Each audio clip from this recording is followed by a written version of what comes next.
दोस्तों बहुत बहुत स्वागत है आप सभी का औसम ज्ञान हिंदी न्यूज चैनल में एक बार फिर से। दोस्तों आज पूरे दिन की कई महत्वपूर्ण और बड़ी खबरें निकल कर आ रही हैं, तो बारी बारी से सब खबरों को हम इस वीडियो में आपको बताने वाले हैं। तो दोस्तों वीडियो को बिना आगे बढ़ाए लास्ट तक जरूर देखिएगा, क्योंकि सारी खबरें बहुत ही महत्वपूर्ण है। तो चलिए देख लेते हैं कि पहली बड़ी खबर क्या निकल कर आ रही है।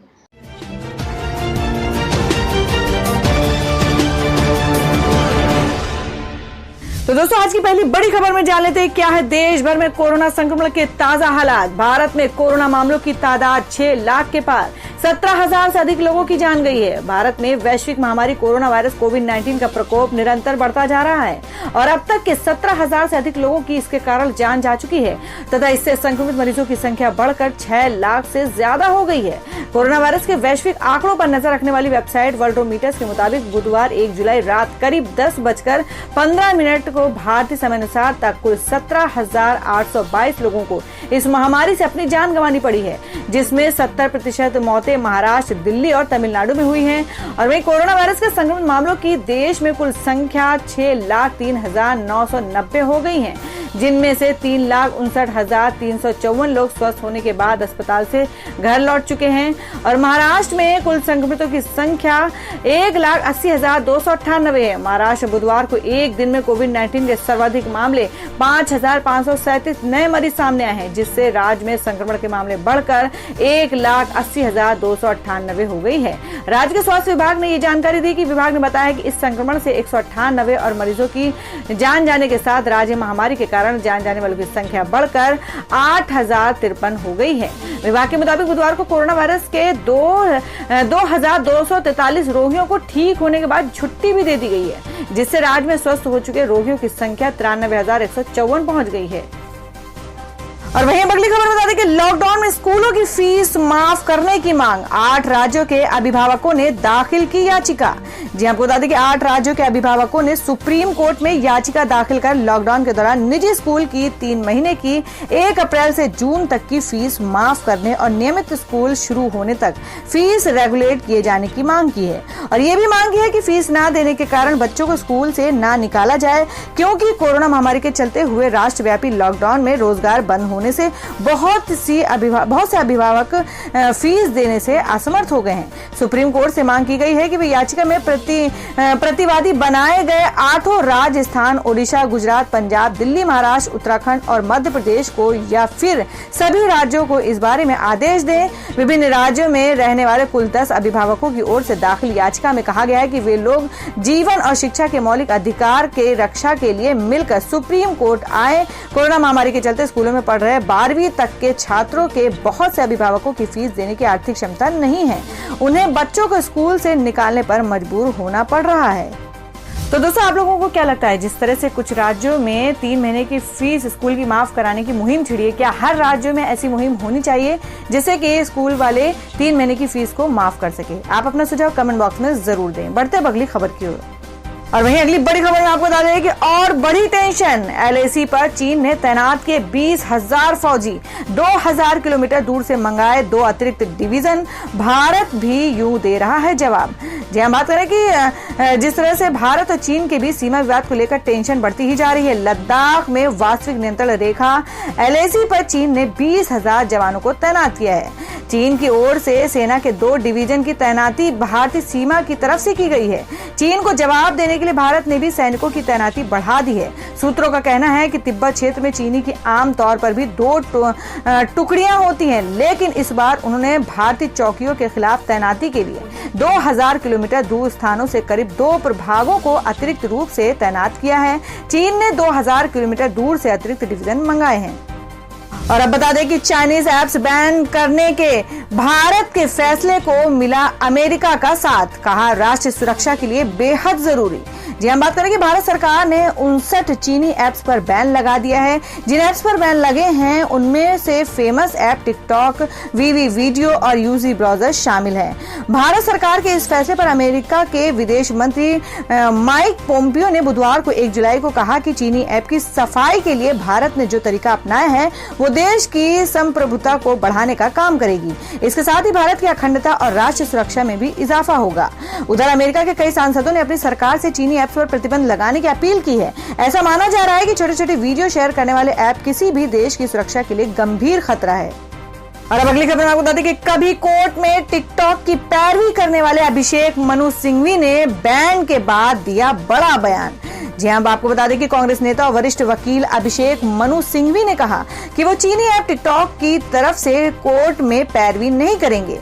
सिंघवी ने बताया कि टिकटॉक के लिए उन्होंने 1 साल पहले सुप्रीम कोर्ट में पैरवी की थी और वे केस जीते भी थे, लेकिन इस बार वो अदालत में चीनी ऐप का मुकदमा लड़ने के लिए नहीं खड़े होंगे।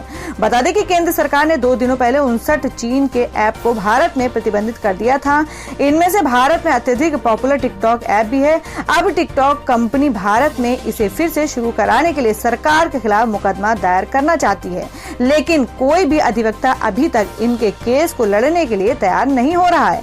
सिंघवी से पहले देश के शीर्ष वकीलों में शामिल पूर्व अटॉर्नी जनरल मुकुल रोहतगी ने भी चीनी ऐप टिकटॉक का मुकदमा लड़ने से इनकार कर दिया है।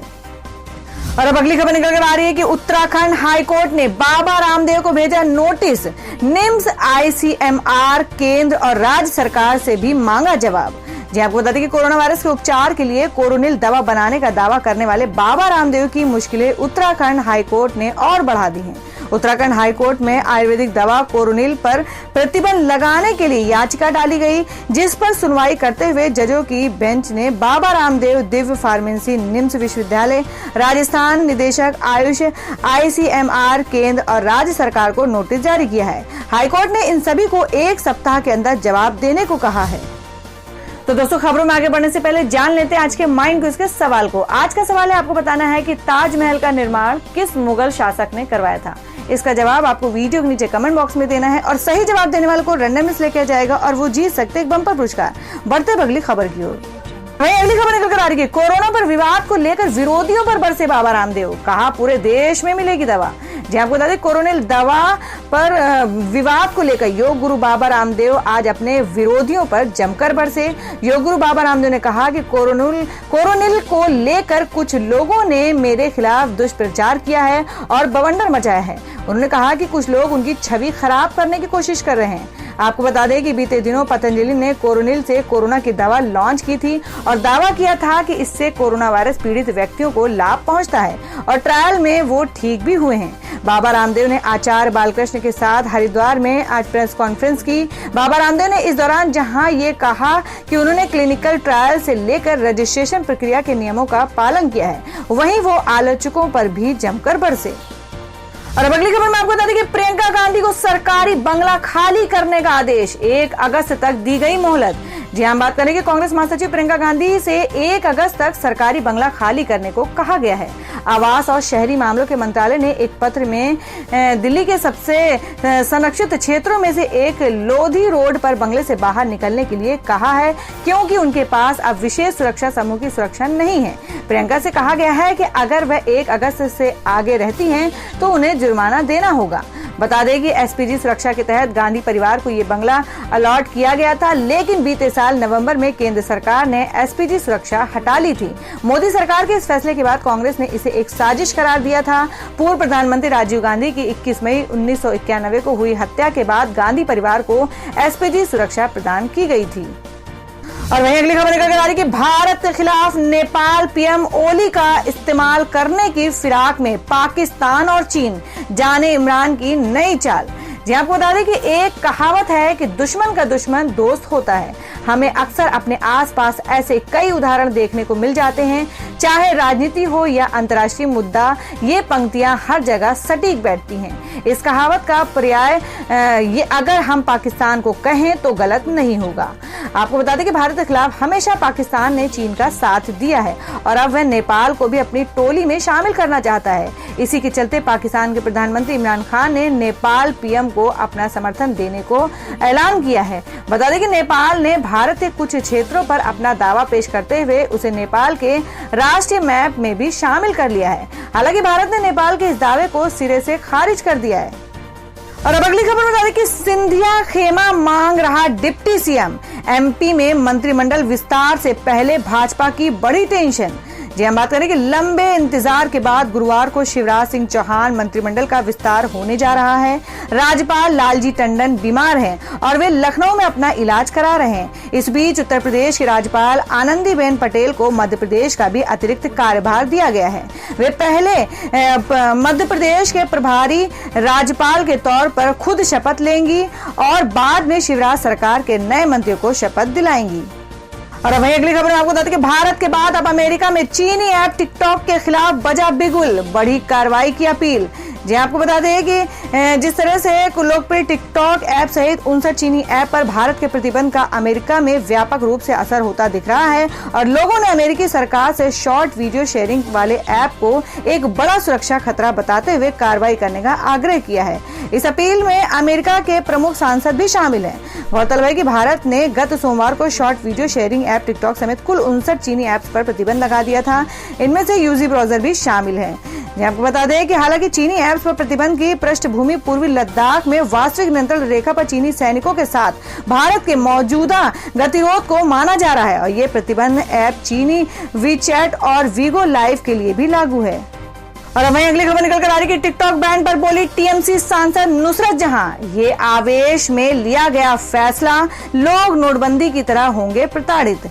जी आपको बता दें कि भारत और चीन के बीच चल रहे सीमा विवाद के बीच भारत सरकार ने टिकटॉक समेत 59 चीनी मोबाइल ऐप्स को बैन कर दिया है। दरअसल भारतीय सुरक्षा एजेंसियों ने चाइनीज ऐप्स की एक लिस्ट तैयार की थी और सरकार से अपील की थी कि इन ऐप्स पर प्रतिबंध लगाया जाए। सुरक्षा एजेंसियों की दलील है कि इन ऐप्स के जरिए भारतीयों का डेटा हैक किया जा सकता है, जिसके बाद सरकार ने बड़ी कार्रवाई करते हुए इन सभी 59 चीनी ऐप्स को बैन कर दिया है। आपको बता दें ऐप्स पर बैन लगने के बाद सोशल मीडिया पर प्रतिक्रियाएं की बाढ़ आ गई है।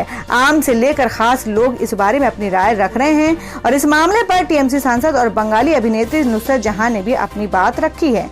आपको बता दें कोलकाता में मीडिया से बात करते हुए नुसरत जहां ने कहा है कि टिकटॉक एक मनोरंजन ऐप है, लेकिन मुझे लगता है कि ये आवेश में लिया गया फैसला है। आगे की रणनीतिक योजना क्या है, उन लोगों का क्या जो बेरोजगार जो होंगे, लोग नोटबंदी की तरह प्रताड़ित होंगे। मुझे बैन से कोई समस्या नहीं है क्योंकि यह राष्ट्रीय सुरक्षा के लिए है, लेकिन मेरे इन सवालों का जवाब कौन देगा।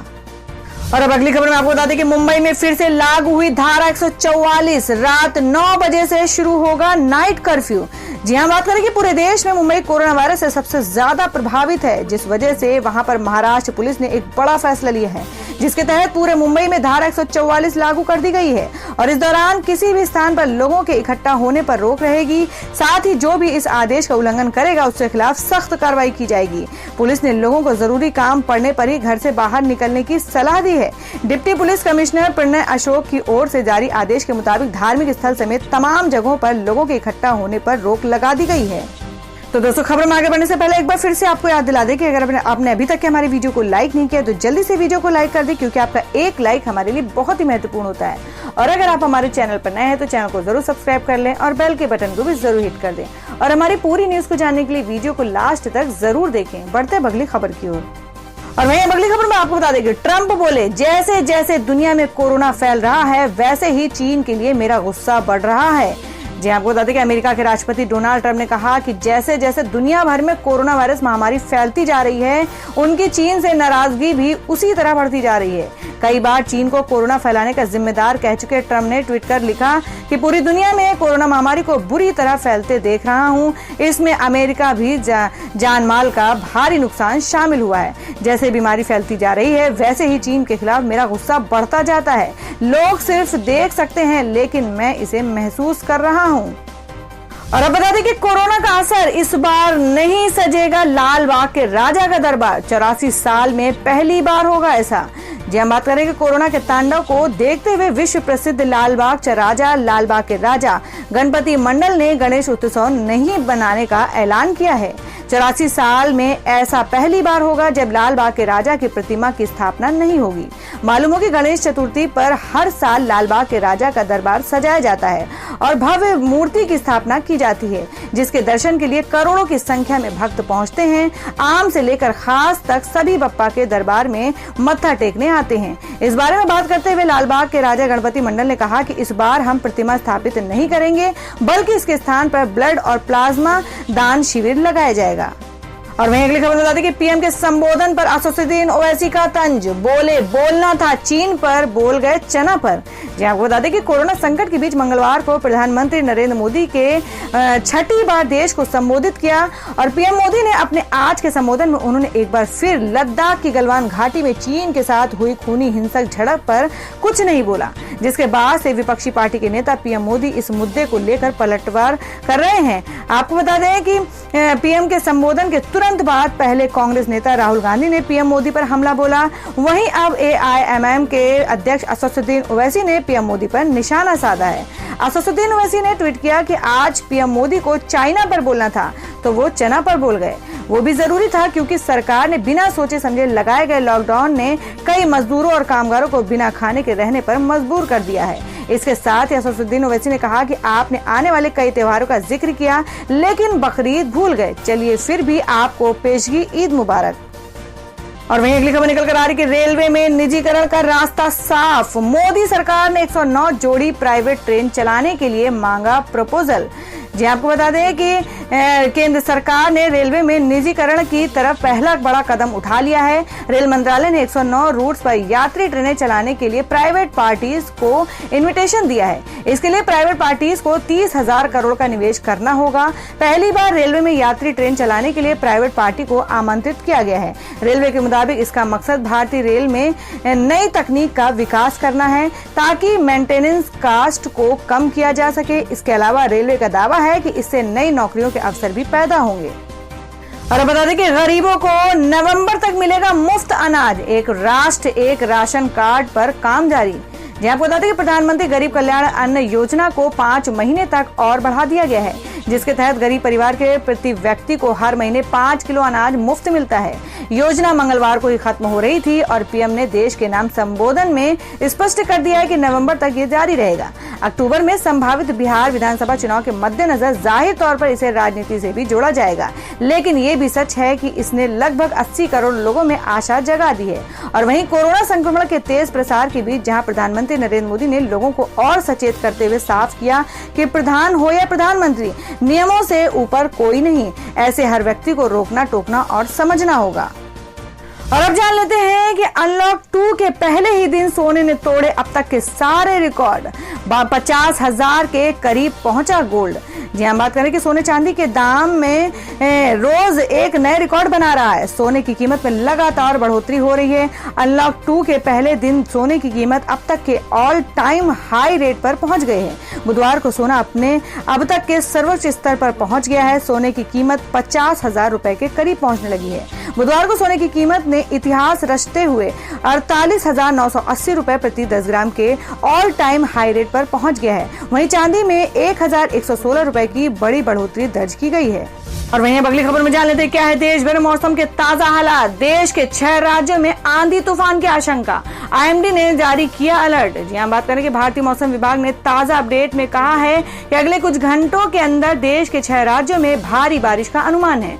भारतीय मौसम विभाग ने कहा है कि अगले 2 घंटे के अंदर हरियाणा, राजस्थान, उत्तर प्रदेश, उत्तराखंड, मध्य प्रदेश और बिहार के कुछ जिलों में आंधी पानी का कहर बरपा सकते हैं। तो दोस्तों ये थी अब तक की सभी बड़ी खबरों की अपडेट से टुडे ब्रेकिंग न्यूज और लेटेस्ट खबरों को देखने के लिए हमारे चैनल ऑसम ज्ञान हिंदी न्यूज चैनल से जुड़े रहिए और हमारे वीडियो को लाइक शेयर जरूर कर दें अपने दोस्तों और रिलेटिव्स के साथ। तो दोस्तों फिर मिलेंगे काम की खबरों और सरकारी योजनाओं की एक और नई वीडियो के साथ। तब तक के लिए धन्यवाद दोस्तों।